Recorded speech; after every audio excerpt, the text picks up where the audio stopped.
Hi there, it's Peter Winnick. I'm the founder and CEO at Thought Leadership Leverage.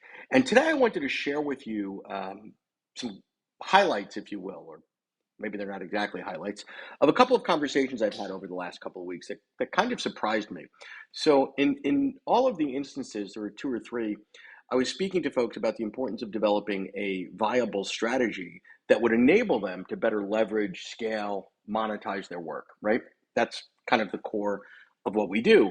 And one conversation led to the person saying, "Yeah, I know I need to work on the strategy, but I'm just going to invest in marketing."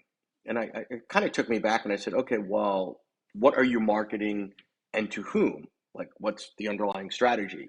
And I got blank stares. So, okay, good luck. Be well with that one.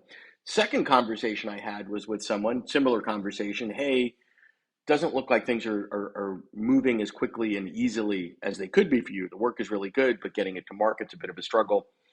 Again, strategy issue. Need a little bit of strategy, focus, effort, work, etc. And they said, "Yeah, no, I know. I've talked about this a lot with friends and colleagues, etc. And I definitely need a strategy. But right now for the next 6 months, I'm going to invest in PR." Well, that one shocked me even more than the marketing because I just asked a couple of questions like, okay, well, what does success look like for a good PR campaign? Who are you trying to influence? What are the outcomes? What's the conversation you'd like to have at the end of this program, end of this process, to realize strategically you hit the objectives that you wanted to?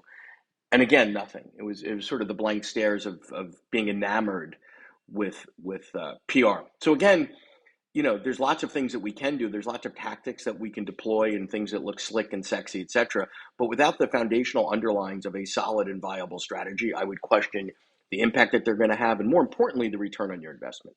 Great to talk to you. Thanks.